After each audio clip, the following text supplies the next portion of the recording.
Alright, I just got through pulling this evaporator. So what I'm going to do is kind of give you a short overview about how to, if you're at home and you want to try to clean your own coil in place, how you can do it.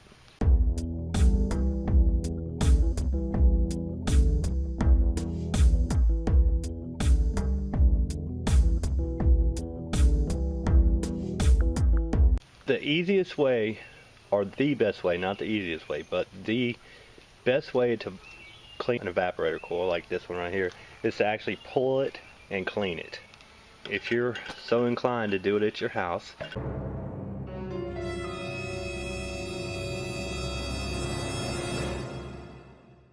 You see, screw right there, screw right there, screw right there, screw right there, and the screws at the bottom.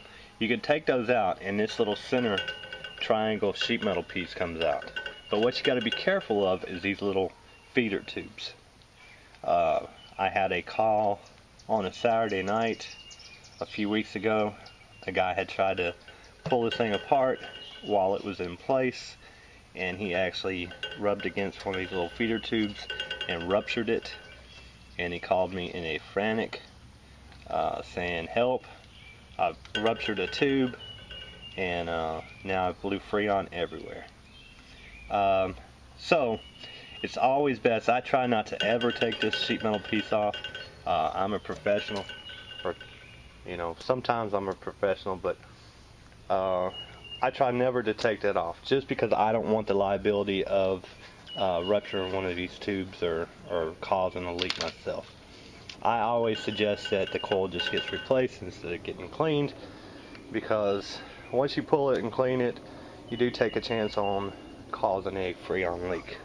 Now, another reason you don't want to just clean it in place is if you see all this dirt right here.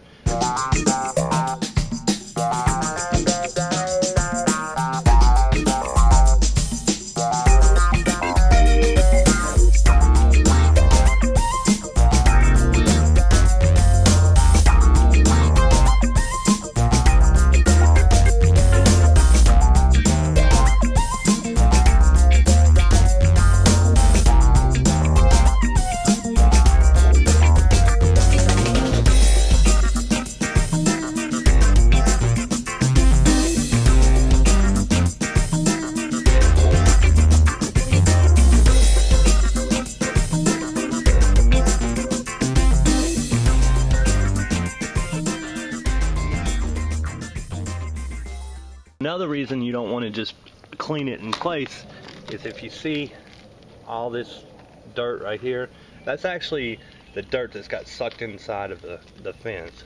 If you just try to clean the inside of it, you'll never get all of the stuff from inside the fence.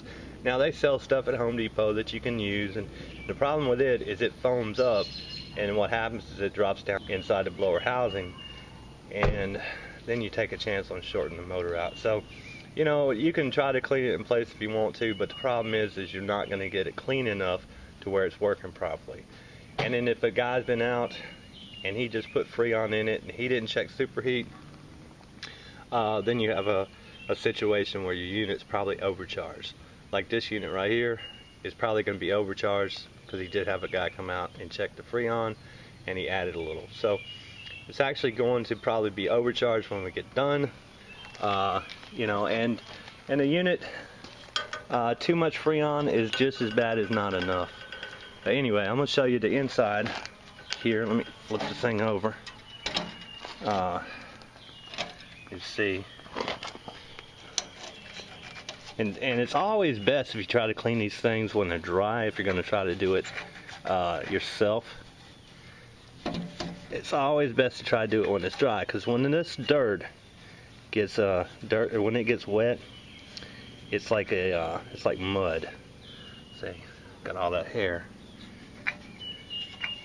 Now I've got a little fin comb I can use. Try to pull some of this stuff out of here.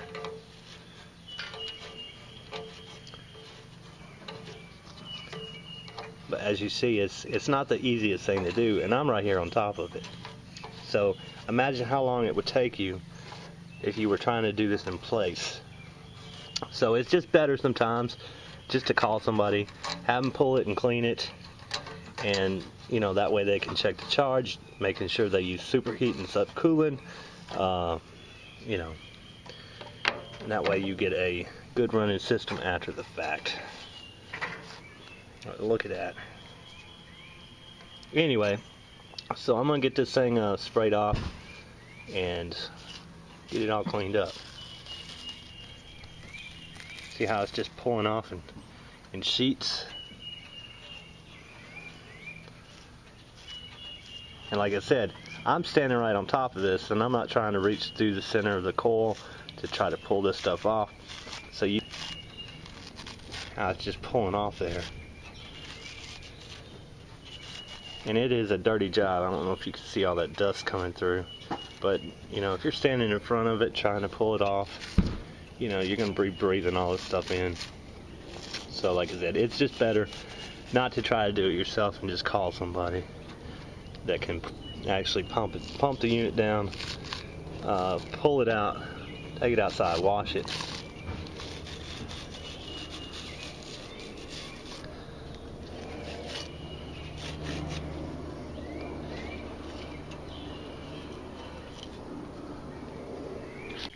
Alright, now I've got my water hose out, and you can see that what it's taken and actually to peel this stuff off.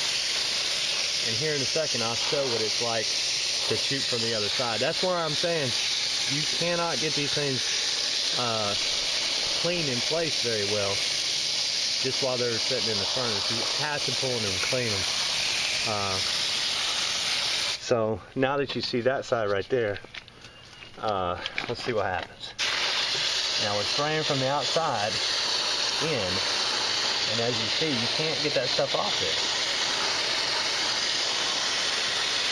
So what I'm doing is I'm washing it off, getting all this dirt off from the inside. Well, he's doing it from the outside right this second, but I'm going to finish doing what I'm doing with the water hose from the inside, and then I'll take my coil cleaner and we'll shoot it from the outside, let it foam up, and we'll get this sucker clean. Alright, so I've got my coil sprayed out, and you see all the stuff that's coming out of it, the foamy stuff. So as you can see, you can't really get it clean in place. You have to, all this stuff is just bubbling up from the inside of the coil. So, you know, you can't get it clean from just clean it from the inside. Alright, so we got the coil clean in place. There's some of the stuff laying there, and then some of the stuff laying on the ground there. But we cleaned it. Now we're getting ready to take it inside and wash it. Yeah, that's pretty nasty, isn't it? And that's, like I said, that's when it's wet. You know, I mean, it's just, you can see, it almost looks like spinach. Spinach out of the can. Yeah, I'm not eating it. There you go. So it looks like almost a new coil. Now let's go put it in.